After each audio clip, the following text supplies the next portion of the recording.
Are you stressed out not knowing where to find distressed, off-market, high cash flow properties in high-growth areas? What about the best strategy to build a wealth-generating portfolio? Look no further. Dragan Domovsky of Buyers Agency Australia can help. With over 20 years of experience as a property investor, Dragan is a qualified property investment advisor and expert buyer's agent, so he knows how to find the best deals and negotiate for his clients. Right now, he's offering a free 45-minute strategy session to get you started, normally worth $500. Text the code BAA along with your name and email address to 0405 105074. That's 0405 105074. And take advantage of this offer. Take control of your financial future today. This is a Momentum Media production.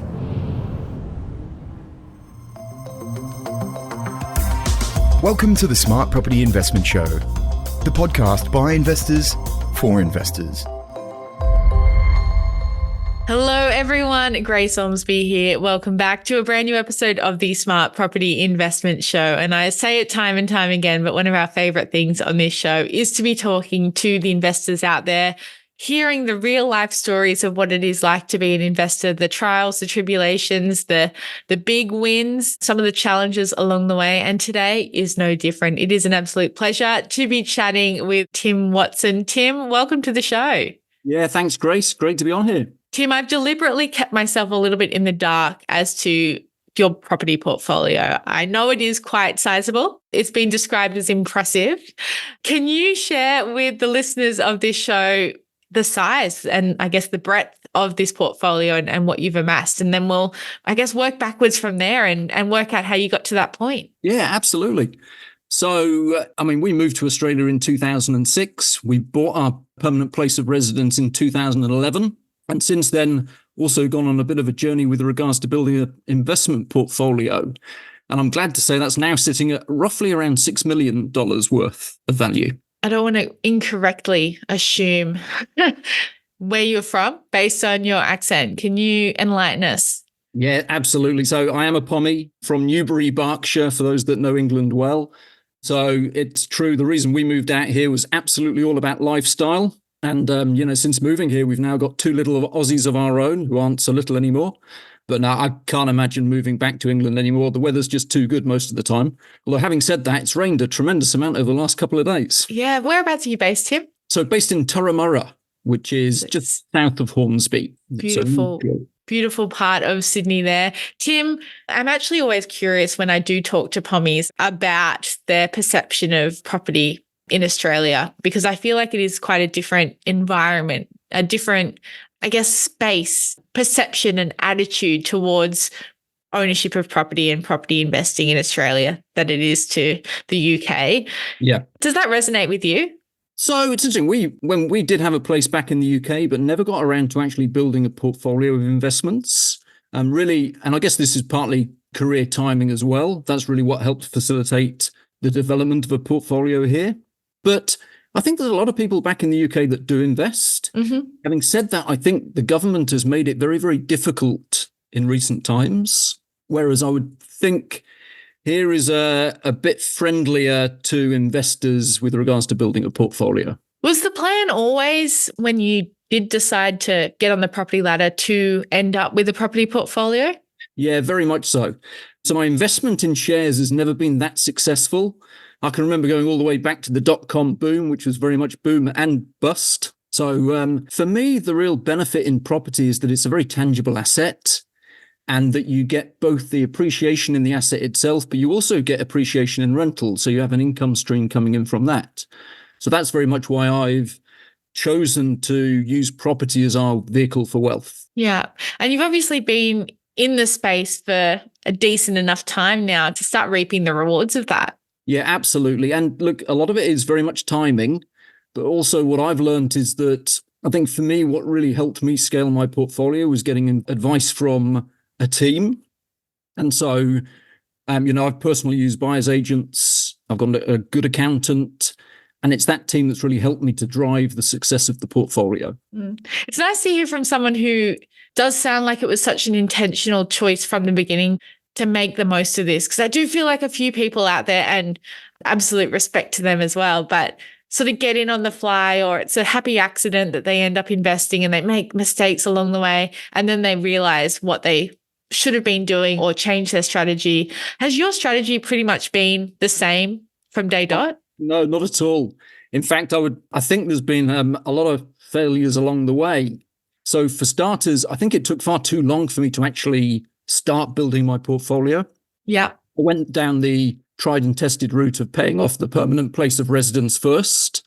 And I think I lost a lot of opportunity there.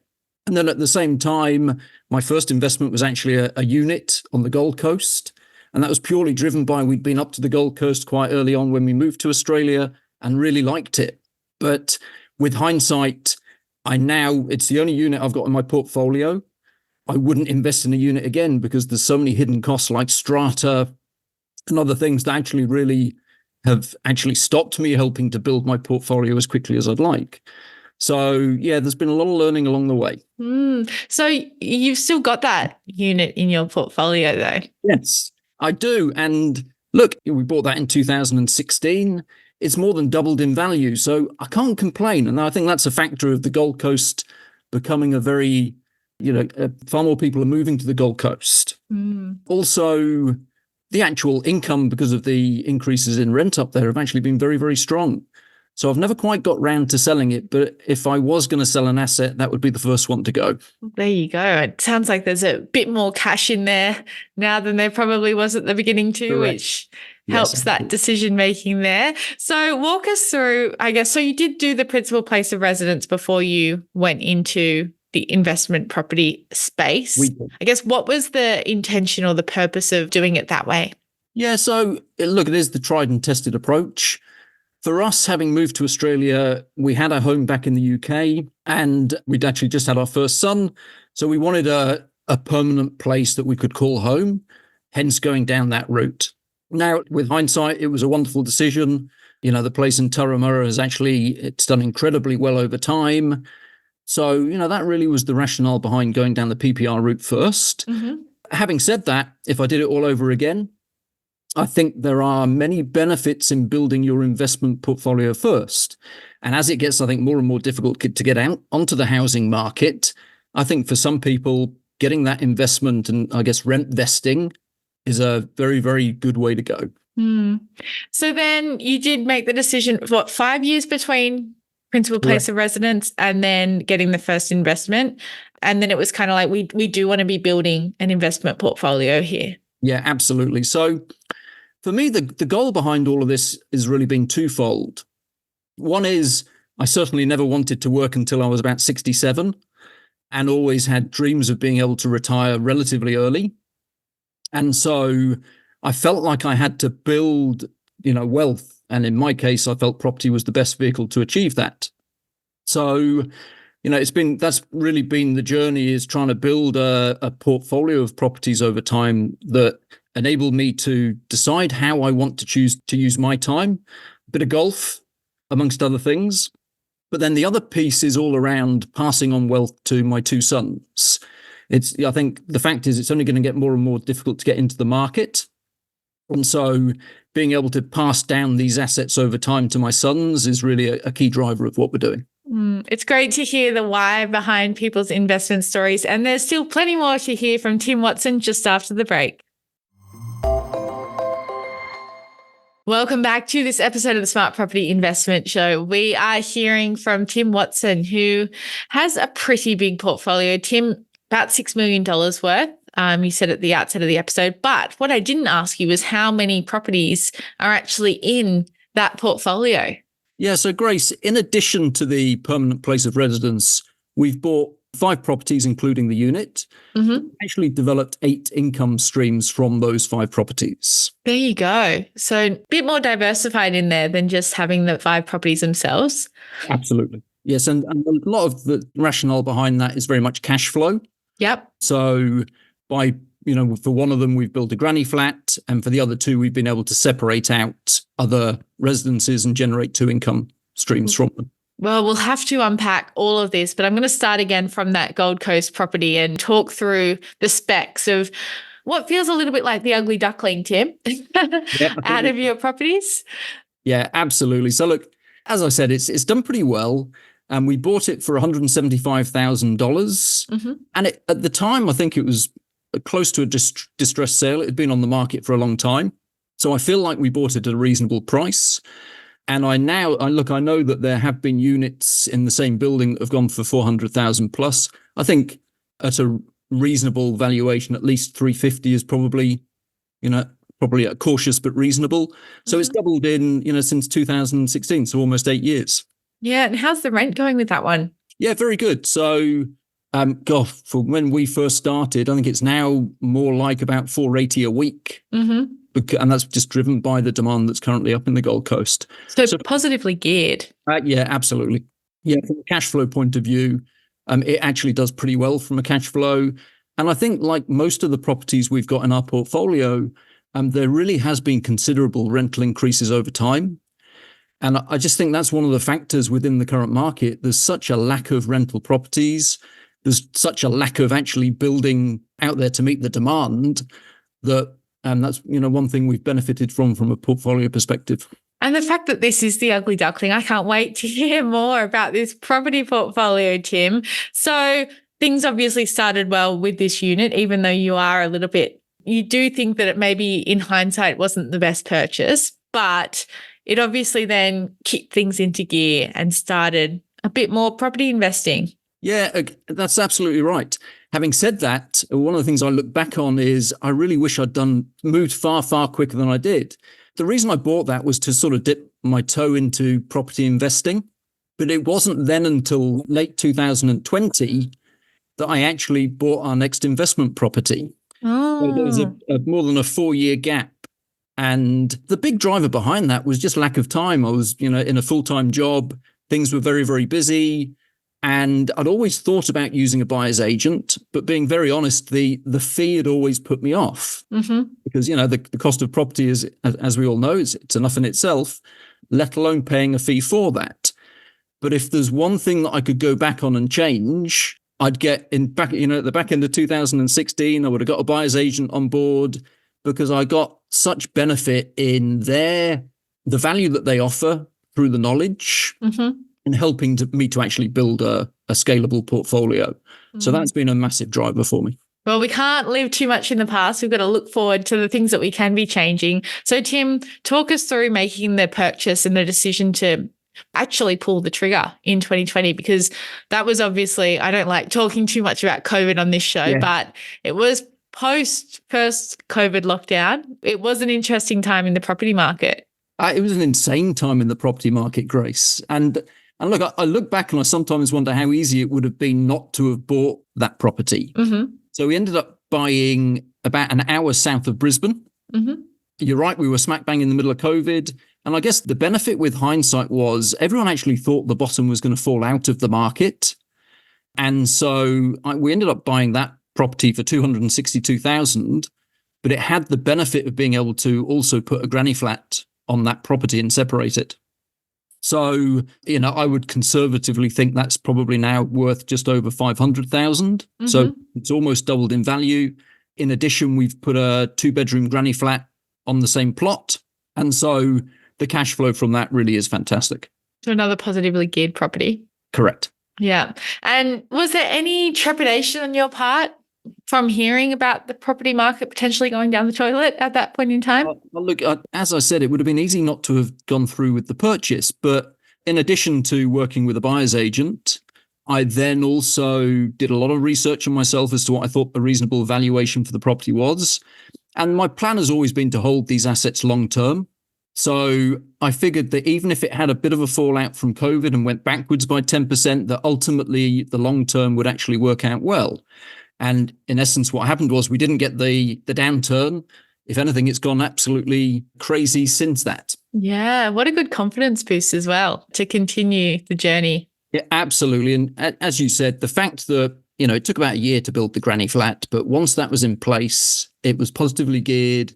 And I think you do then get that snowball of a feeling that once you have some success, it makes you want to keep going again. And so, that's been a big driver behind why we've decided to, quite dramatically increase the portfolio or build the portfolio that we've got. So how long then, if you waited about a year to get the second dwelling put on there, were you actively still investing at the time? Like what sort of situation were you in at that point in time? Yeah, so we were actively investing, still looking for opportunities.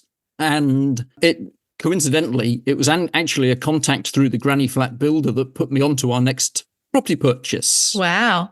As part of my role and background, I've been in sales and marketing for many, many years. So building up a network of people has always been important. And so through networking, with the granny flat builder, I came across an opportunity about in the Sunshine Coast. And the benefit of this one was that, again, it actually had 2 houses built on the one plot. So it allowed me to buy, a ready-made property that would come with 2 incomes straight away because it was already being rented out to 2 different people. And then for that was the rationale behind, again, going down that route.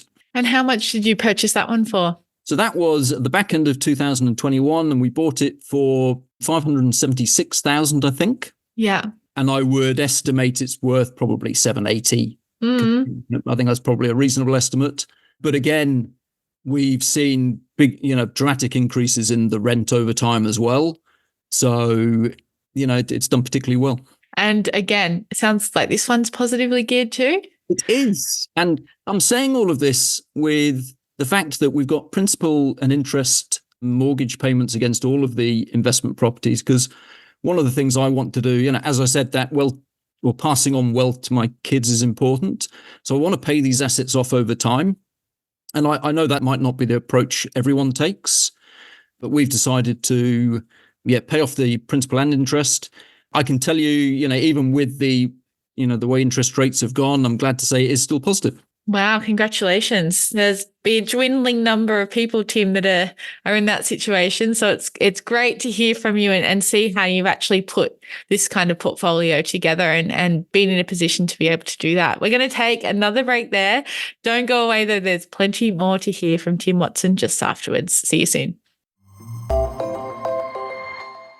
Welcome back to this episode of the Smart Property Investment Show. I am joined by Tim Watson, and we've gone through a few of the properties in his portfolio. We still have a couple left to go, Tim. So obviously things started to snowball, to use your words. Yes. After the purchase of the initial property in the middle of COVID, really, 2020. And then the confidence was obviously up from there. The strategy was in place to be positively geared and paying these properties off. And you've still managed to accelerate your position over the last couple of years. So talk us through whatever came next after the Sunshine Coast property. Yeah, so we bought 2 more properties in 2022. One of them was over in WA, so it's probably about an hour south of Perth. Mm-hmm. And the rationale behind that, and this again was through a buyer's agent, the rationale was that WA had looked like it was bubbling away, and I really felt like it was going to be a strong market for the coming future. And so wanted to get into that market.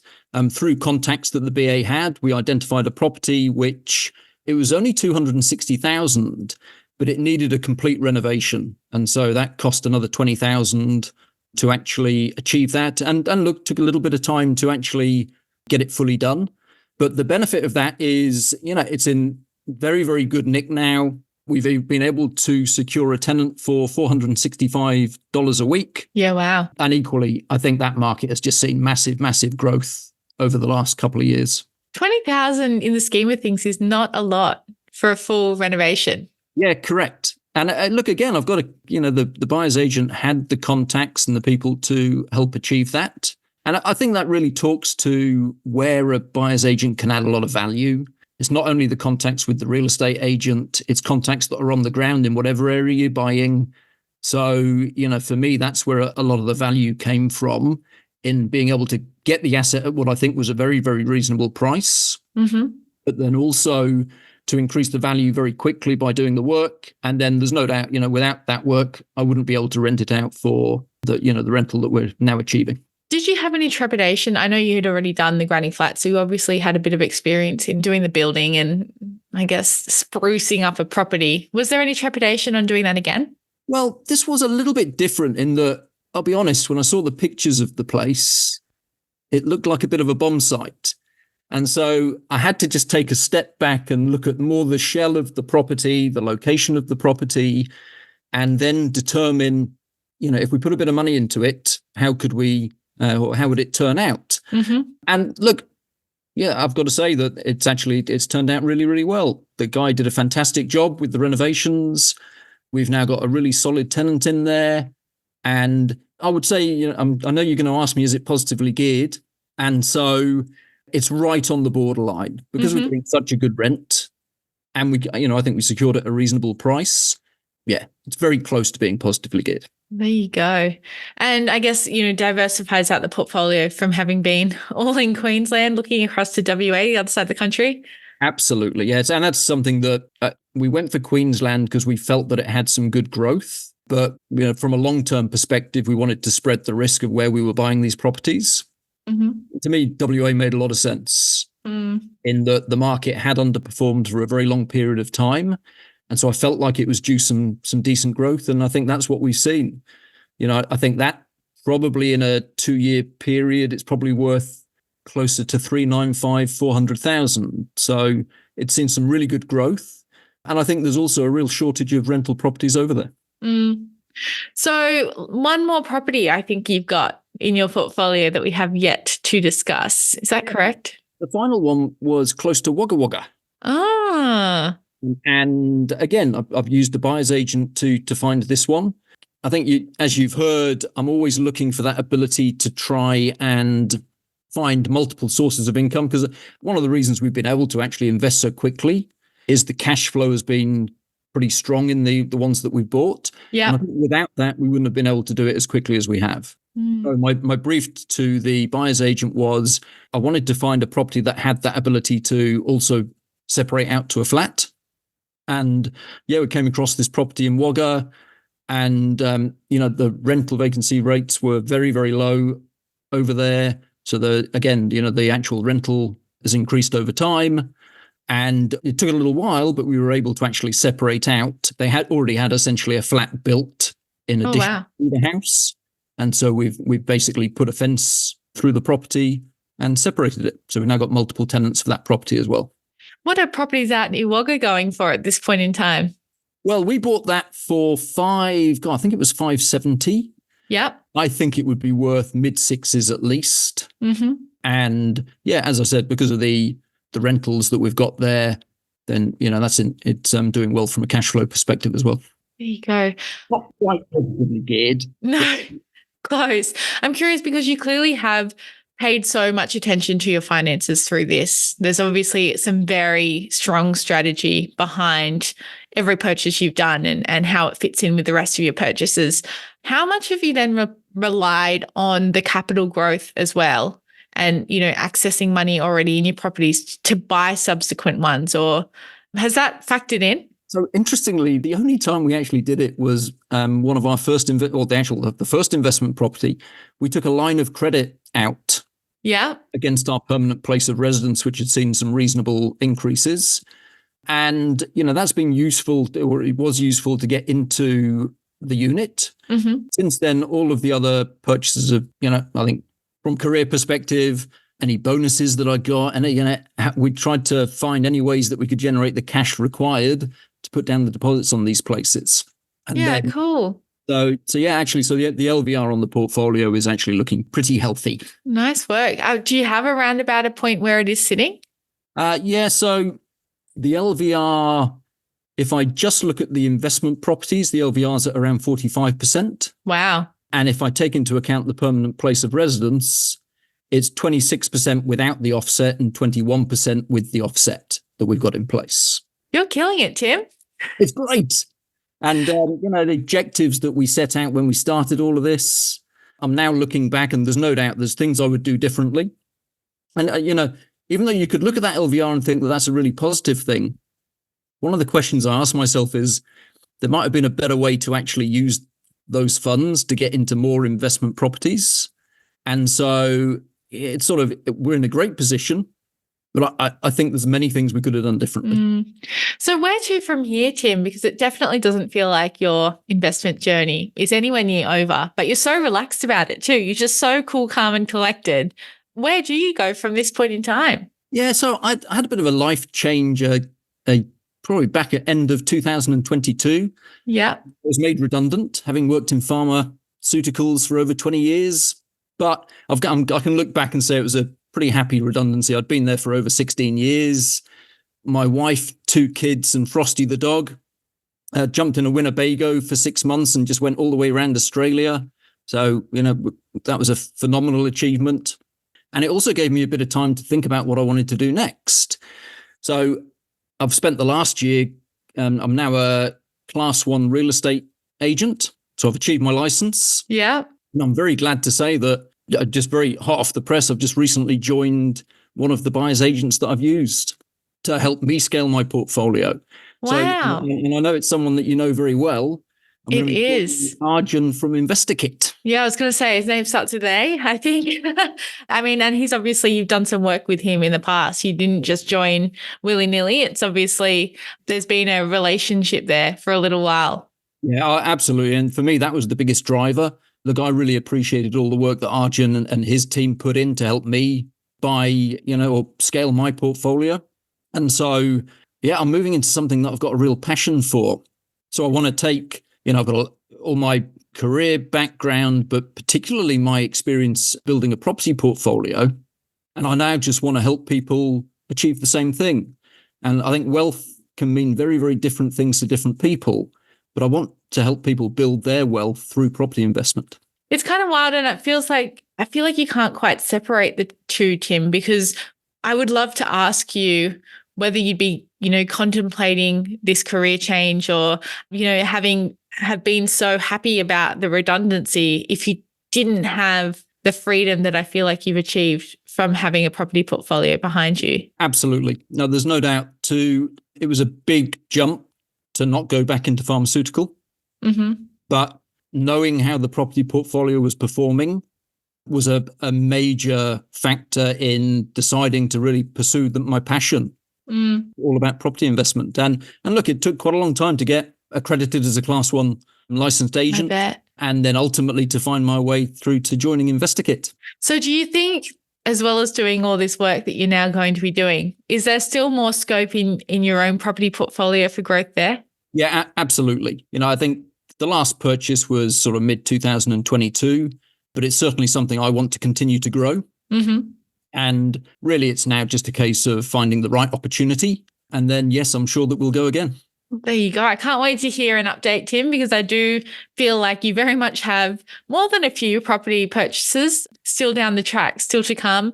It's been so lovely to chat with you and hear about, there haven't been that many trials and tribulations within your journey, but to hear how you've really been able to grow it and grow it so strategically, and no one person's portfolio is going to look the same as anyone else's. So to get an insight into yours is very, very cool. And I very much appreciate the time that you've taken to chat with us today, Tim. Best of luck with everything that is next. And thank you so much for sharing your journey. Yeah, thanks, Grace. Great to talk to you. To everyone who is listening along, we hope you have enjoyed this episode. Like or review us on whatever platform that you do listen to your podcasts on. If you have any questions, editor@realestatebusiness.com.au. As always, stay up to date with all the latest news on our website. Subscribe to our newsletters if you have not already, and check us out on social media too: Facebook, Twitter, LinkedIn, and Instagram. Until next time, stay safe and well wherever you're listening from. Bye-bye. The information featured in this podcast is general in nature and does not take into consideration your financial situation or individual needs and should not be relied upon. Before making any investment, insurance, tax, property, or financial planning decision, you should consult a licensed professional who can advise whether your decision is appropriate for you. Guests appearing on this podcast may have a commercial relationship with the companies mentioned.